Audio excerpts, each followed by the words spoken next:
os sentimentos. Então, quando eu sinto isso, eu respiro mais fundo e sigo a vida, ou negocio, ou falo.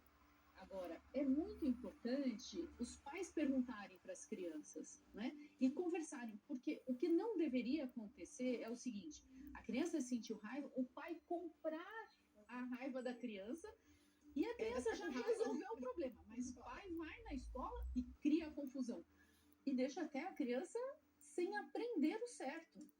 Né? Inverte os papéis. Inverte, a criança tem que falar, pai, menos. Incentiva mais. Pai, senta aqui, fica sozinho. Nós temos também, olha aqui, ó, presta atenção. Não prestei atenção na aula e não estudei, só tirei notas ruins. Não tem a cara desses dois, não. Mas quem sabe, né? Já? Nunca. Só estudando, né? Com muita força e tirando notas boas, né? O meu segredo para tirar notas altas é sempre prestar atenção na professora. É o jeito mais fácil de você conseguir notas altas. A Maria Júlia. Ensinando bastante. Ela com minha filha. Vocês estão vendo a Maria Júlia. Parabéns, viu? E você, Enzo? Pra mim, Vou baixar a plaquinha pra ver o seu rostinho. O meu segredo é ficar olhando nas letras. Daí eu já consigo fazer tudo e ganho nota 10. Eu não posso tirar abaixo de 9. Olha! Muito bom. Essa criançada Tirar notas boas na escola, acho que a dica deles foram muito importantes, né? Prestar atenção na professora e na tarefa, né? Essa é a dica. Mas também a gente sabe que tem muita criança que não tem a prática do prestar atenção. Os pais precisam ajudar a criança a entrar nesse ritmo de prestar atenção. Até prestar atenção é uma coisa que a gente aprende, né? Tem que ensinar, porque a gente não nasce sabendo. As crianças são muito dispersas. Então, em casa, quando a criança vai fazer um joguinho com a família, ou em casa, quando a mãe está conversando, e tem que falar para a criança, ó, para um pouquinho, presta atenção agora em mim. Então, a criança vai prestando atenção no pai, na mãe, na avó, na tia, na madrinha, e daí ela vai treinando a sua capacidade de prestar atenção. E a sua paciência para prestar atenção.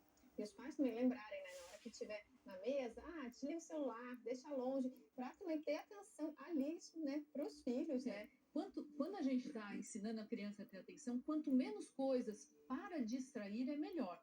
Né? Então, vai estudar. E daí, em cima da mesa de estudo, tem lápis de cor, tem brinquedo. Olha, não vai prestar atenção na matéria com tantos atrativos deliciosos em volta, né?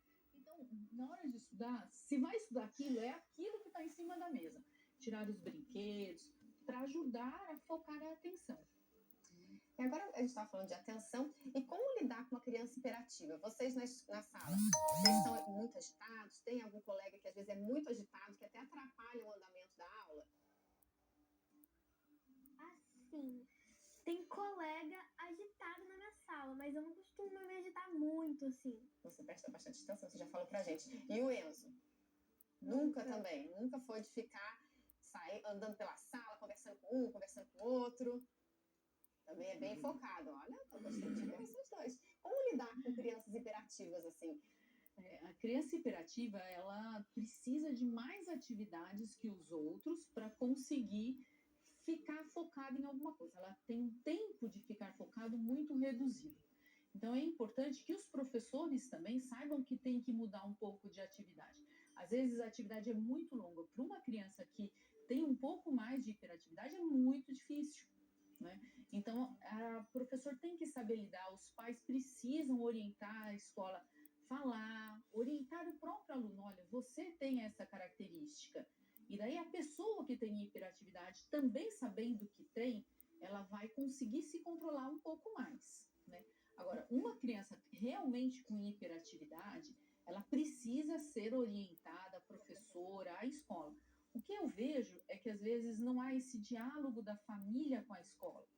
Então a família também não explica e daí quer cobrar da escola uma coisa que não explicou para a escola. Então eu acho que realmente a família precisa dar as mãos para a escola e a escola dar a mão para a família, né? Porque toda vez que a gente vê a escola e família dialogando e criando um projeto para atender as diferenças das crianças, o seu filho é assim, o filho do outro é diferente, um é mais concentrado, um é menos. Então, é necessário ter essa flexibilidade de entender, não é acusar a criança, ai, você não presta atenção em nada, você é um problema. Não, cada um é um. Agora, é importante dialogar com a criança e dialogar com a escola. Não colocar só a responsabilidade na escola, né? É o conjunto, né? Porque não é culpa de ninguém, é a diferença de cada um. Cada um aqui tem um jeito de ser e a gente tem que aprender a se respeitar. Na sala de aula, cada um é um. Né? Como a Maju falou, tem um amigo que é mais agitado, eu não sou tanto, mas cada um é um. E daí, assim, como a gente lida com as diferenças, né? A família, às vezes, tem 2 filhos e compara. Isso também não é legal. Nós temos, por exemplo, também a dificuldade dos adultos, as palavras de foco e atenção, mesmo na missa, por exemplo, um exemplo, como as pessoas dispersam muito rapidamente. Então, se nós, os adultos, não dermos realmente inspiração para as crianças, exemplos, como é que as crianças vão também replicar, vão aprender. Por isso que aqui no Santuário nós temos esse projeto bonito de trabalhar com as crianças, a espiritualidade, o convívio, os valores, o estar em comunidade, né? Então, Raquel, fale um pouquinho, né, desse projeto e convide também as outras mães e pais, avós que ainda não sabem ou não participam desse projeto. No Santuário, a gente sempre tem essa preocupação que tem aqui o programa Família dos Devotos, de levar para as famílias um apoio na educação das crianças. Seja um apoio de material para os pais, como também para as crianças. E daí a gente tem o projeto Devotos Mirins, que ele vem a pedido das famílias como um projeto para ajudar na formação e na evangelização das crianças. Eu costumo falar que fé a gente não improvisa. E daí, assim, a criança precisa aprender, a criança tem que fazer um caminho para se ter maturidade de fé.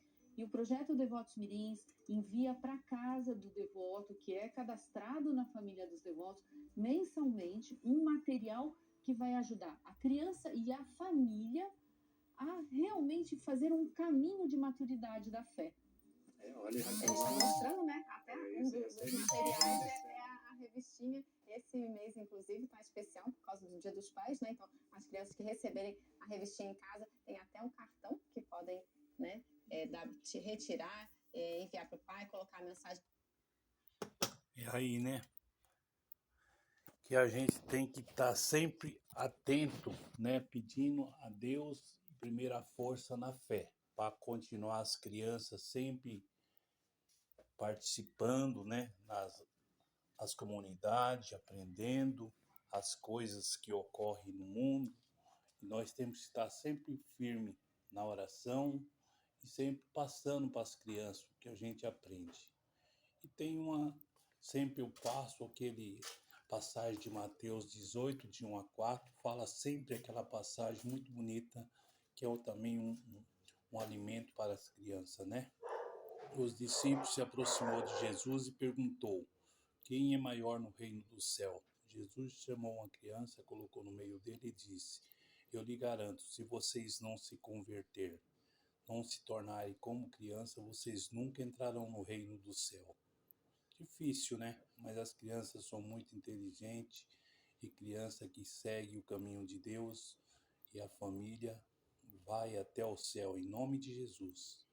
Um abraço para todas as crianças e não deixe de falar da minha neta Marina Feitosa Ferreira, né, Marina? Deus te abençoe.